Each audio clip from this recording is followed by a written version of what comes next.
So today I'm going to go over the subject of the rapture again, and why the rapture is not going to save Christians. What? Henry, are you crazy?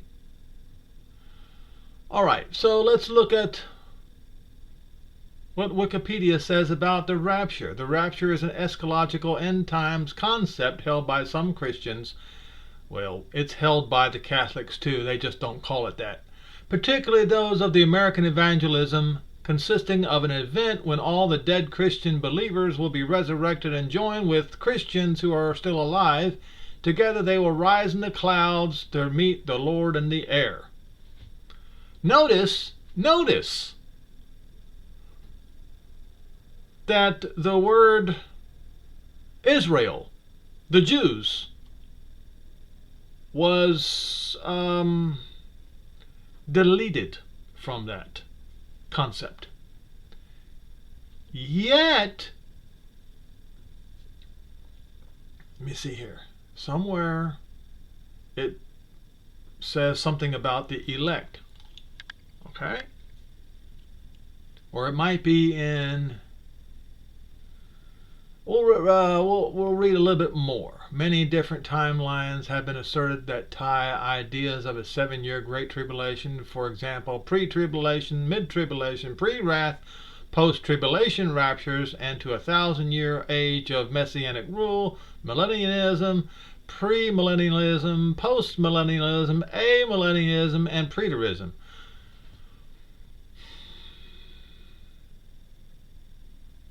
And Paul said that he is concerned with, I believe it was the Corinthians, that they are going to be led away from the simplicity that is Mashiach, just as Eve was led away. And this is not simplicity, folks. Okay? Now, we'll go ahead and I'm going to show you where they stole this from. Now, they will say that it was from 1 Thessalonians 4. But I would not have you be ignorant, brethren, concerning them which are asleep, that you sorrow not, even as others, like others who have no hope. For if we believe... And he's speaking to Gentiles. Okay? But are Gentiles excluded from this, as they say, so-called rapture? Well, if you believe in Jesus, then you have eliminated yourself from this, because the name is not Jesus, it's Yehoshua. You see? See, Paul didn't say Jesus. You did. Okay? Died and rose again, even that which sleep in Yehoshua will not God, but Yehovah bring with him. Wait a minute. Yehovah is going to bring with him. But it says the same thing in, as they say, the Old Testament. For we say this unto by the word of Mashiach, that those which are alive and remain unto the coming of the Mashiach, not the Lord, shall not prevent them which are asleep. For Mashiach and Yehovah will descend from the sky with a shout, with a voice of a chief messenger, with the trumpet of Yehovah, and the dead in Mashiach will rise first, and then we are alive and remain shall catch up. How will they catch up? I'll show you. There is a reason, though, folks, why the Christians ignore, as they contemptuously say, the Old Testament, and they lump all the words of the prophets in with what they have contempt for, the Old Testament, together with them in the cloud, not in the clouds, in a cloud, to meet Yehoshua in the air. How? How does this happen? Okay? It happens this way. Arise, shine, for thy light is come, and the glory of, not the Lord, as you can clearly see, it says Yehovah, is risen upon you. Who? Well, even right here, even King James interpreters say the future glory of Zion. That's Mount Zion. For darkness shall cover the earth, and gross darkness the people, but Yehovah shall arise over Zion, and his glory shall be seen. And the Gentiles shall come to your light, and the kings to the brightness of your rising. Why? You will see why. There's no need to interpret this. It interprets itself.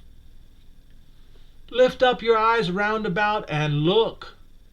They're all gathering themselves together. They come to you. Your sons shall come from afar, and your daughters shall be nursed at your side. Zion's sons and Zion's daughters. Who are they? See, streams of people. The inner man, the heart, will be in awe and to grow wide, because the abundance of the Yam, which is the Mediterranean Sea, it doesn't say converted. This is a perversion of the scripture here, deliberate by the King James interpreters. Overthrown shall be overthrown. Overthrown. This is the Ezekiel, the aftermath of the Ezekiel 38-39 war. Well, all Israel is going to be gathered in before the Ezekiel 38-39 war, but the land will be enlarged, because when the abundance of the sea is overthrown. So as soon as the murmurings of the sea, okay, see right here it said the sound murmuring roar, will be overthrown, because the forces of the Gentiles have invaded.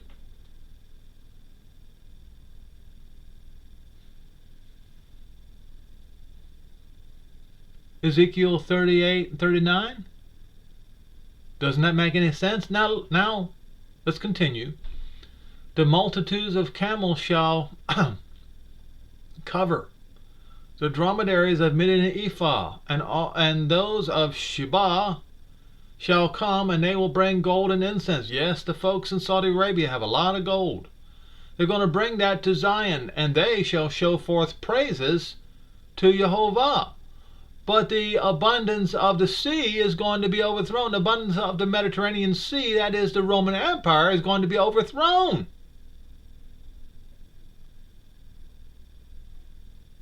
The flocks of Kedar or Qatar will be gathered together. The rams of Nebaioth will serve you, and they shall come with acceptance on my altar, and will glorify the house of my glory.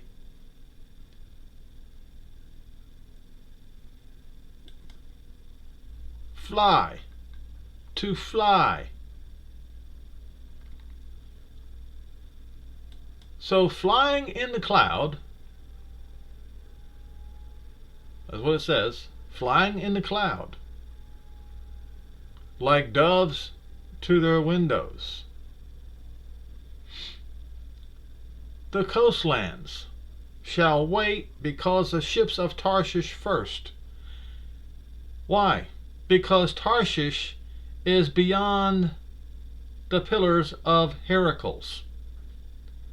And Tarshish has the vast majority of Jews and all lost Israel to bring Zion's sons from far, and their silver and their gold with them, unto Shem, Yehovah Elohim,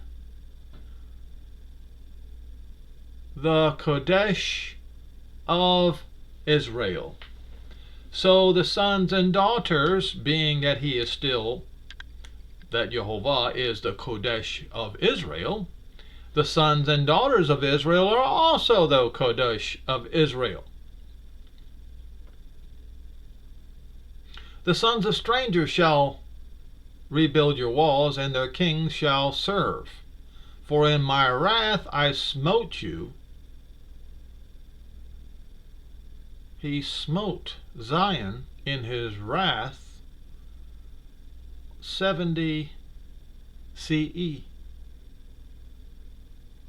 But in my favor, and who else did he smite? The Jews that were there. But in my favor have I mercy on you. So if he shows favor on Mount Zion, Jerusalem, he is also going to show favor on the Jews by ordering the Gentiles to bring them back on flying ships, ships of Tarshish, flying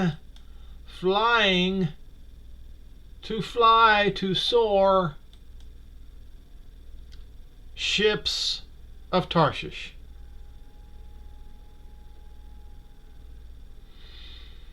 This is what happens when you have contempt for the words of the prophets.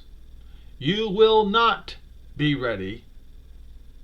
You will not realize that you have to go on flying ships to fly back to Zion. Now,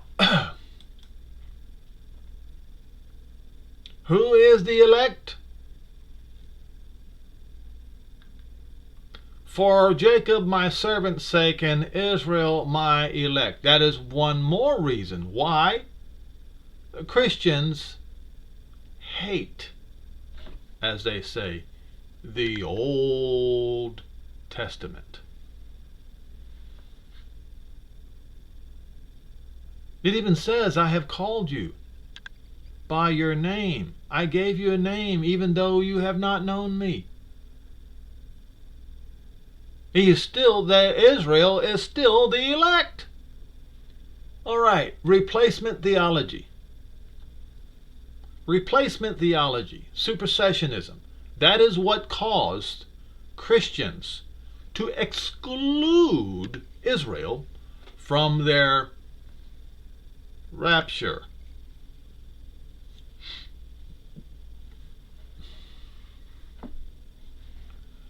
Also known as supersessionism. This is the belief that the Christian church has replaced or superseded Israel as God's chosen people. However, calling it central doctrine is highly debated. It is central doctrine.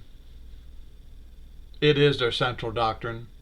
While influential historically, many modern denominations explicitly reject it while they practice it. While they still practice it.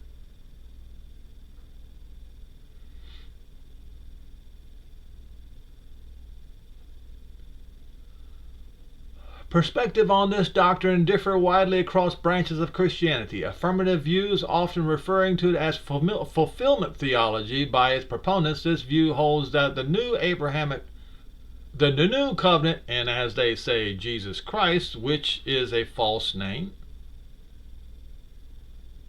expands and fulfills promises to Abraham, making the church the new Israel. That is replacement theology. Because Paul warned the Roman church in Romans 11 that they are supposed to partake jointly with the natural branches of the olive tree, of the root of the olive tree. The root being Yehoshua. But he warned them that if they did not continue in righteousness, that they, the Romans, would be cut off and that Israel would be grafted back in. That's what it says in Romans 11. Yet, 99.9% of all Christians don't even know that that is written in Romans 11. Why? Because they rejected the words of Paul as well. So, rejection. Many Protestant evangelical messianic groups, especially those adhering to dispensational theology, strongly reject supersessionism, but they have a form of segregation. They still do not get the concept where Paul in Romans 11 said partaking jointly with the branches of Israel.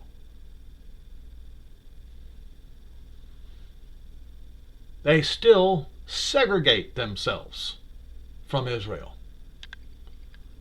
They believe the covenant with ethnic Israel remains eternally valid and that Israel has a distinct future in prophecy. Notice, they don't say that the new covenant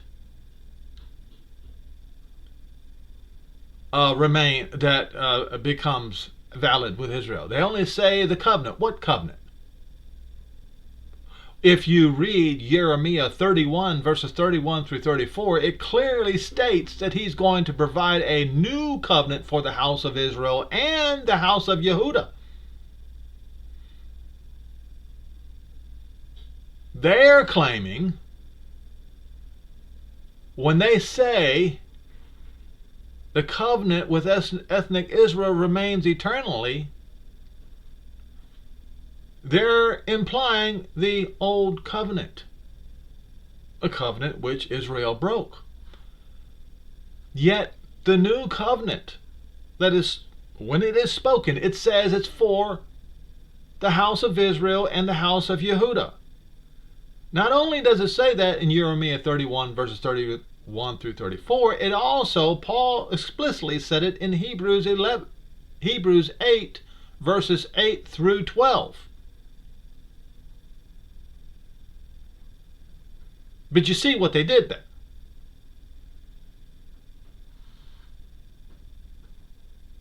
Now, so officially, major bodies like the Roman Catholic Church formally reject replacement theology, teaching that the covenant with the Jewish people is revocable. What covenant? The new covenant or the old covenant? See, I got you. You see what y'all did? It's the same thing. In fact, I think it is time for me to go to Hebrews 8 verses 8 through 12.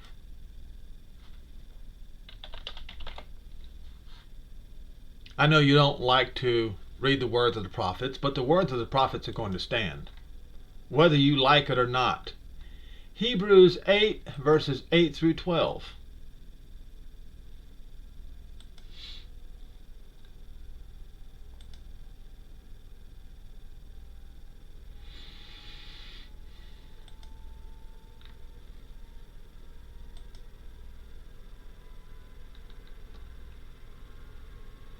For if the first covenant had been faultless, then there should have been no place sought for the second.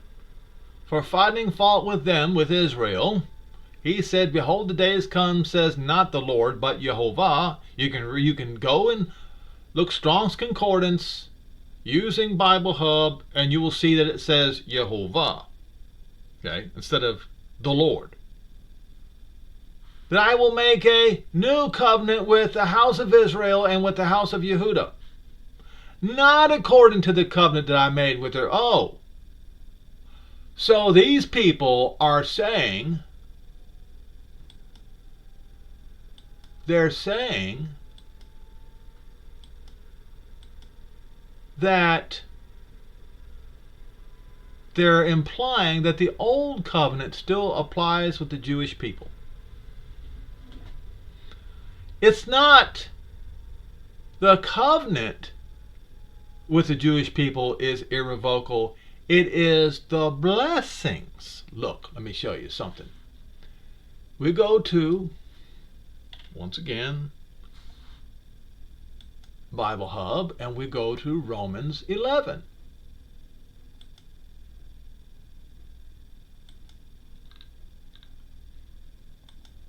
What is irrevocable? Get ready, folks.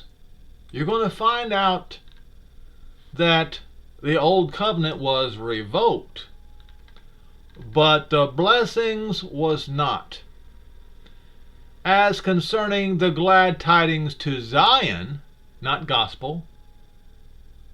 Gospel means God's spell. That's meaningless. They might be your enemies, but concerning the election, they are beloved for Abraham, Isaac, and Jacob's sake.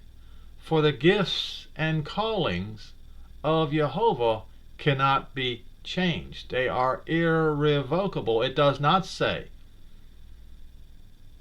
the old covenant is irrevocable.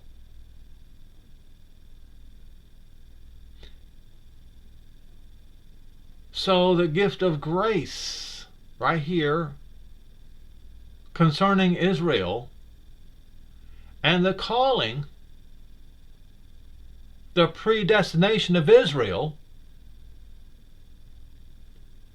is irrevocable, cannot be repented of. It does not say the old covenant. And yet, right here,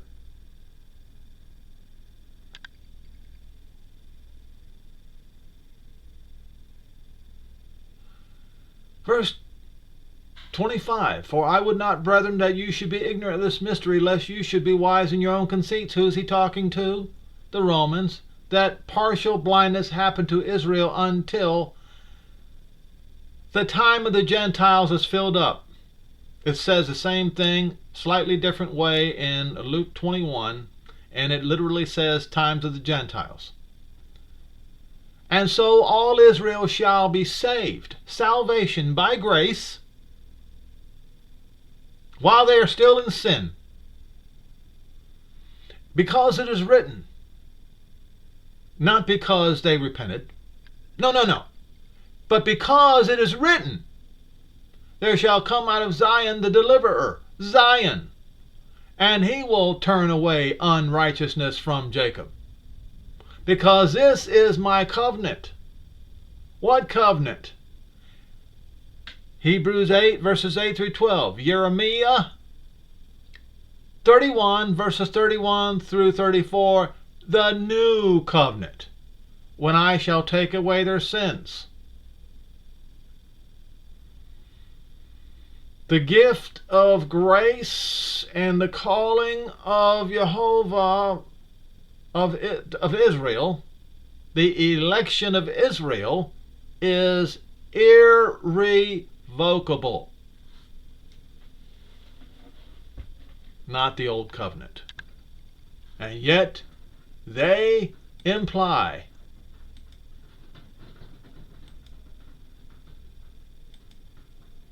that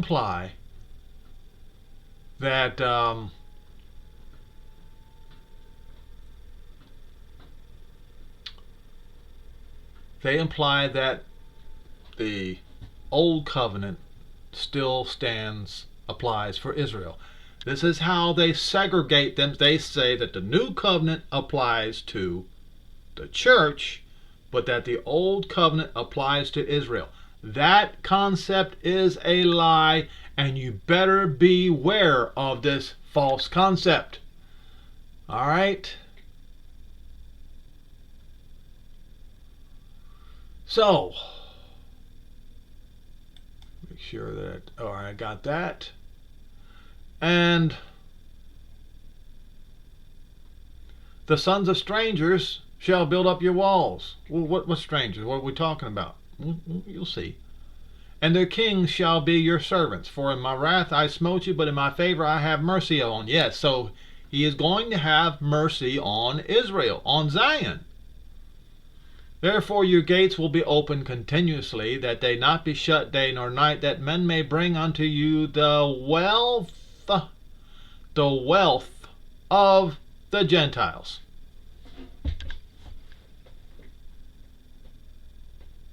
That's right. Verse 14, and the sons that afflicted. This is very, very important. Rome was the one who afflicted. The Roman Empire was the one who afflicted Zion, Jerusalem. So their children, that is the entire, that is because the Russians consider themselves Rome. They say Moscow is the third Rome. You can look it up. Constantinople is the second Rome. That's in Turkey. And the first Rome is the Rome in Italy. And the whole entire Roman Empire goes from the Russian Empire all the way to the west. The sons of them that afflicted you will come bowing down to you, and all who despise you shall bow themselves down at the soles of your feet, and they shall call you the city of Yehovah, Zion, the Kodosh of the church. Is that what it says? No, it does not say that. It says Israel.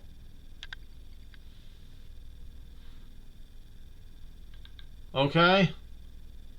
So this chapter where Paul got the inspiration to talk about in 1 Thessalonians 4, starting in verse 13, he got that from Isaiah 60. So those who remain alive among the Gentiles, who have joined themselves jointly, as it is written in Romans 11, with the branches of Israel, are going to catch up in flying ships of Tarshish. So the Gentiles who will catch up, the Gentiles who join with Israel, these are real and true Zionists. I'm not talking about the fake Zionists who say they want to bring about the end time so that the Antichrist will show up and deceive Israel. Those are frauds. Okay?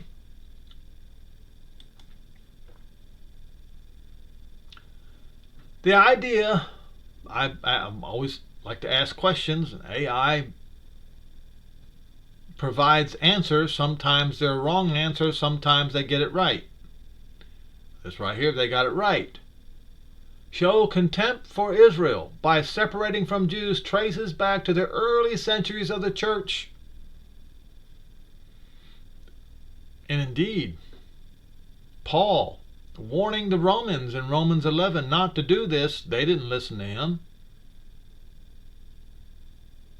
The historical and theological framework reveals a complex dynamic between separation, supersessionism, and modern Christian perspectives on Israel.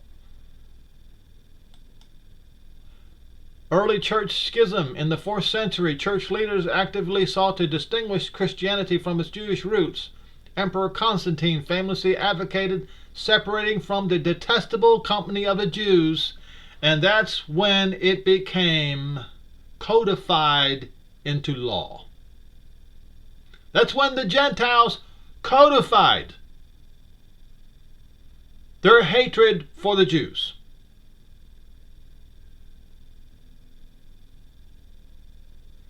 And the Christianity still teach this damnable heresy to this day. Whether it's all-out supersessionism or merely saying or suggesting that the old covenant still applies to Israel, meaning that the new covenant does not.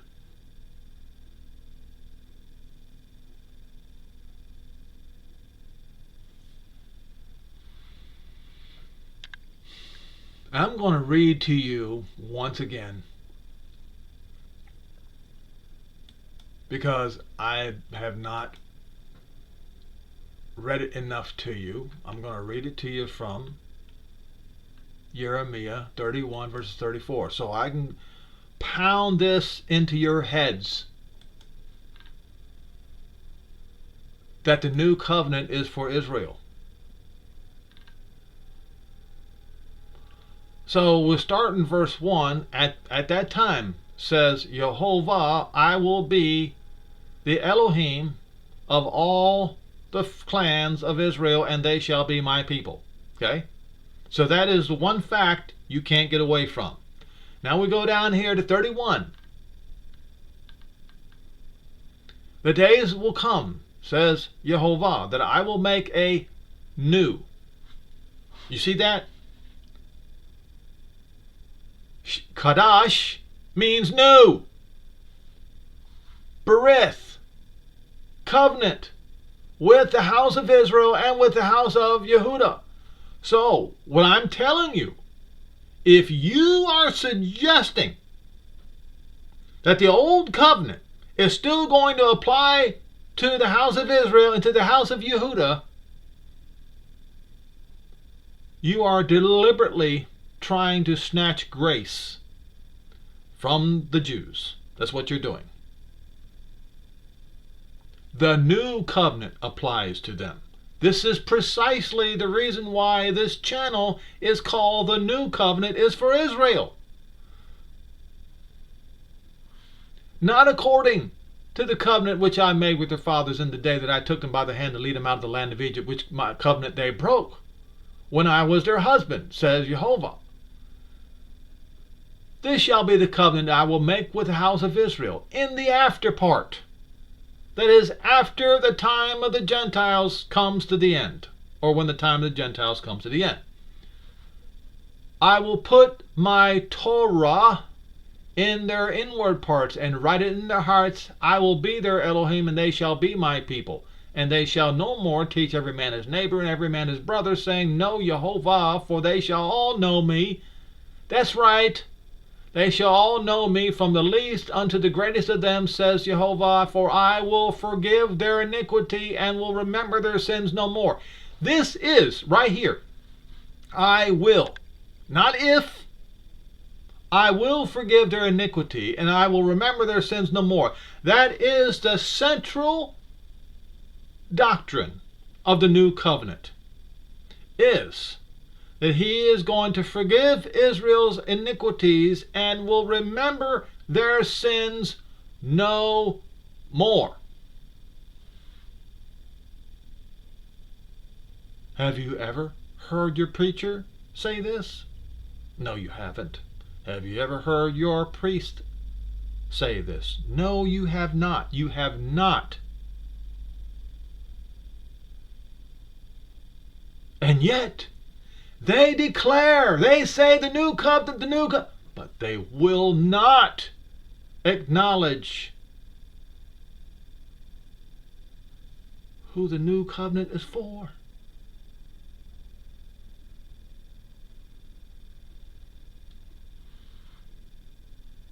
They will not acknowledge the central doctrine of the new covenant. Why? Because their contempt for Israel is still there. While they claim they are against supersessionism, they actively partake of that vile and horrific satanic doctrine of supersessionism.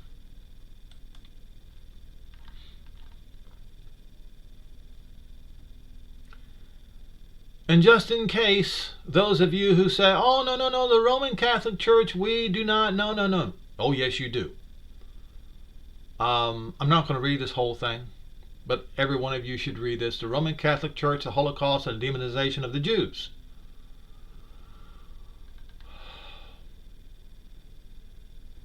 Following 11 years' work, in 1998, a high-level Vatican commission instituted by Pope John Paul II offered what has become the official position of the Roman Catholic Church, denying any responsibility for fomenting the kind of demonization of the Jews that made the Holocaust possible.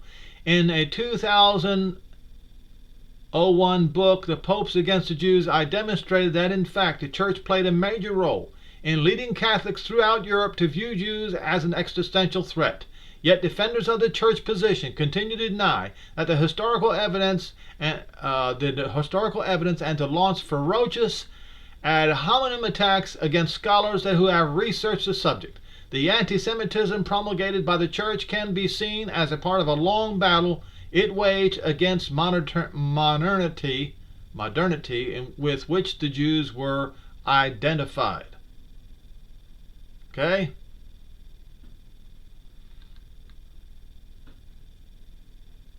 The continuing effacement of the Roman Catholic Church's role in the demonization of Europe's Jews in the decades leading up to their mass murder has been a continuing campaign of the institutional church.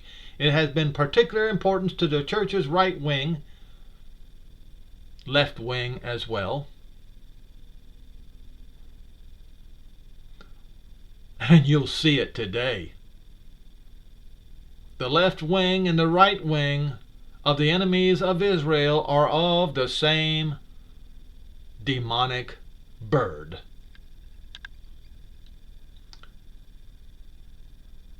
It is hardly alone in its attempts to deny its role in making the Holocaust possible. As someone who has spent many years living in Italy, I am struck by the extent to which Italians operate under the impression that they were the allies of the United States, Britain, and not Hitler in the Second World War. Isn't that amazing? I'm not going to sit here and this will take too long to read. You can look it up and read it for yourself. The Roman Catholic Church, the Holocaust, and the Demonization of the Jews by David I. Kurtzer. Okay?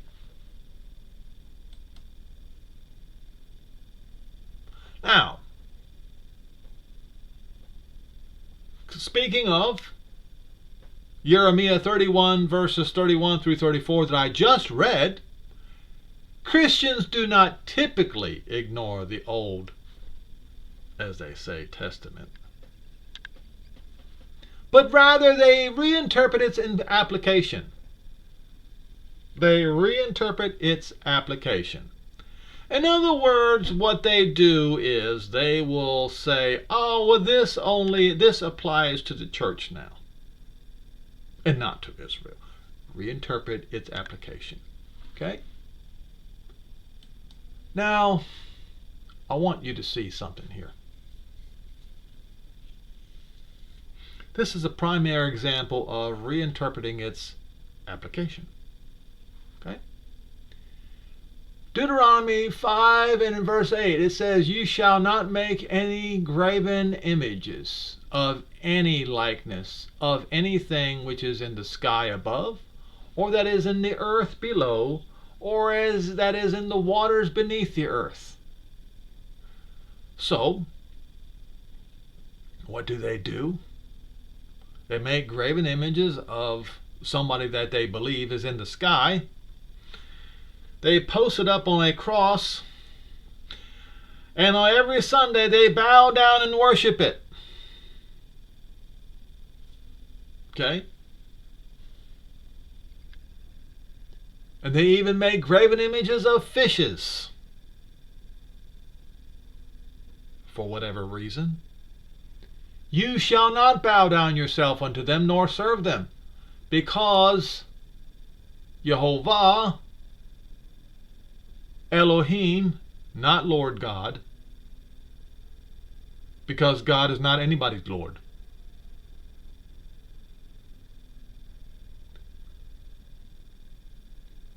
Am a jealous ale. What does the word jealous mean? Jealous,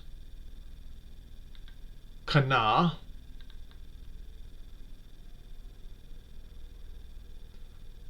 Now, somewhere down here, the idea overlaps with zeal, conveying with both deep affection and fierce intolerance of rivals.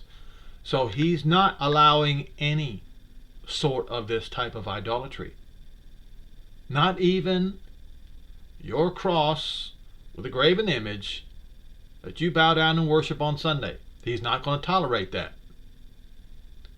Fierce intolerance of rivals, an ancient Near Eastern treaty language. Such protective jealousy is the prerogative of a great king toward a vassal.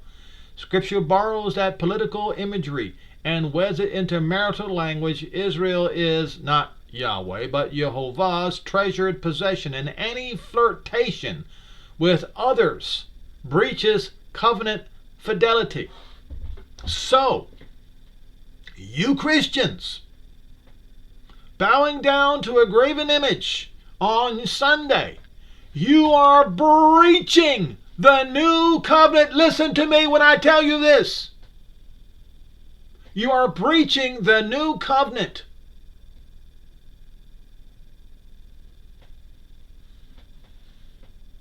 And he is not going to tolerate any of it. In fact, he goes even further. He equates the bowing down to graven images as to those who hate him. You, because you bow down to graven images, you actually hate Yehovah. That's the reason why your church fathers, from the Pope all the way to Martin Luther, the father of Protestantism, referred to his name as something that comes out of a swine. It is the most vile blasphemy that ever came out of a man's mouth came from your church father's mouth. And that's the reason why you're going to pay. The Great Tribulation is coming upon you Christians because of this. Now, here's what it says. Because Yehovah Elohim is a jealous ale, visiting the iniquity of the fathers upon the children unto the third and fourth generation. Now, if you go and listen, if you go and bow down to these graven images, the curse is upon your children to the third and fourth generation. If your grandparents did this, the curse is upon you still. That is how much he hates idolatry. And you Christians, you practice it openly. Every single one of your houses of worship, you do.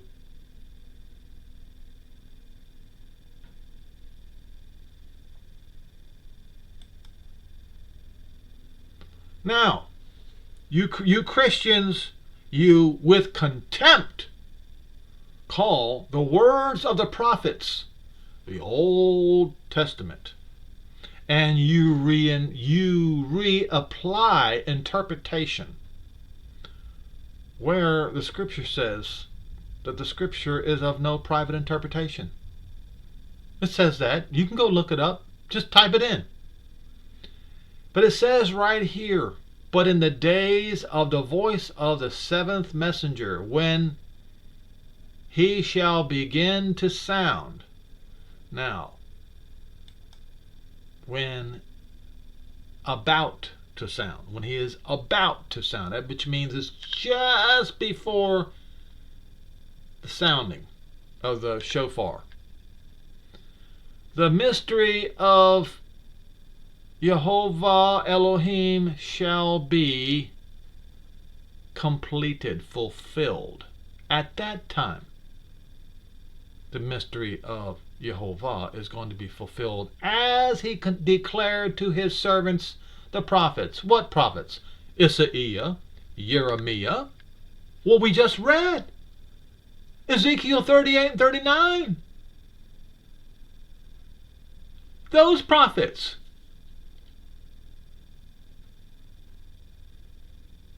So you say that the words of the prophets, you have contempt for that because you reapply its application.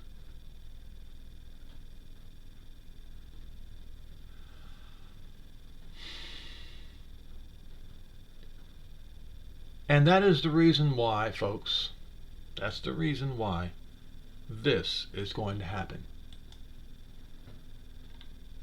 Matityahu, not Matthew, 25. That's the reason why this is going to happen. The parable of the 10 virgins. The kingdom of heaven shall be likened unto 10 virgins, which took their lamps and went forth to meet the bridegroom.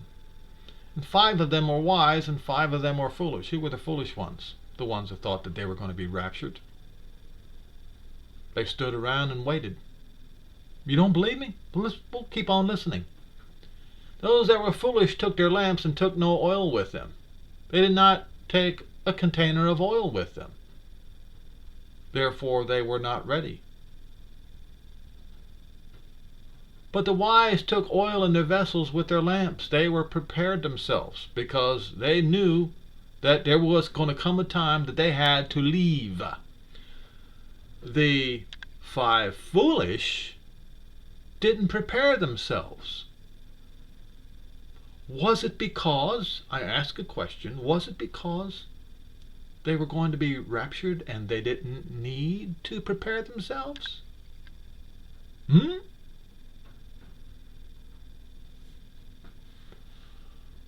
But the bridegroom tarried, and they all slumbered and slept. And at midnight there was a cry made. This cry made, that was made by the 2 prophets, the 2 witnesses, Moshe and Eliah. Behold, the bridegroom has come. Go you out to meet him. Go you to meet him. How are you going to go? Are you going to be raptured, or are you going to go on flying ships? Which one is it? Huh? If you're going to be rapturing, you're not going anywhere. You're just waiting for somebody to pick you up and take you. But if you are going, that means you are moving with your feet. Then all those virgins arose and trimmed their lamps. And the foolish said unto the wise, Give us of your oil, for our lamps are gone out. But the wise answered and saying, Not so, lest there be not enough for you and us, but go rather to them that sell, and buy for yourselves. While they went to buy, the bridegroom came, and those who were ready went with him. They went, while the others did not.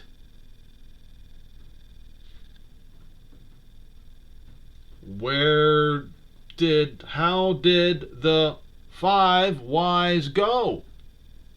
They went on the flying ships of Tarshish and whatever type of transportation was available to them, as written in Isaiah 66 in more in depth in the latter half of Isaiah 66. It says on Zeus, which is flying crafts. It says covered wagons. It says Merkava. It says mules. It says camels. Every sort of transportation you can get on, that's what you do. That's how you go and meet the Mashiach. That's how you go and meet the bridegroom. And many of you who are watching this video right now, after this video is over, you're still going to believe in the rapture. You are of the 5 foolish. 100%.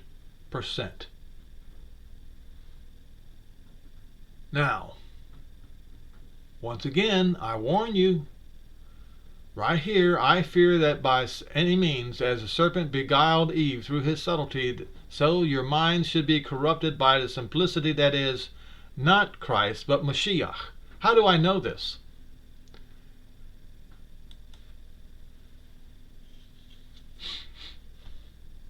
The woman said unto him, I know that it says Messiah is coming, and others right here in the New American Standard, they have it in parentheses, which means they added that, which doesn't belong there, he who is called Christ. Now let's look up Messiah and see what it says.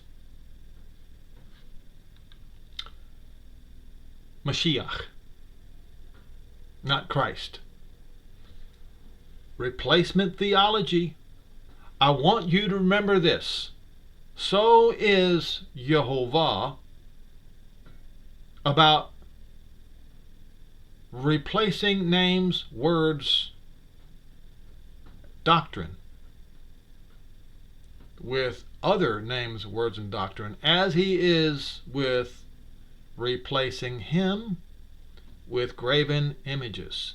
It is hatred of him that he is going to visit upon those who do these things to the 3rd and 4th generations. In other words, your children, your grandchildren, your great-grandchildren, and possibly even your great-great-grandchildren will be cursed because of these horrific sins. He is not playing around with you.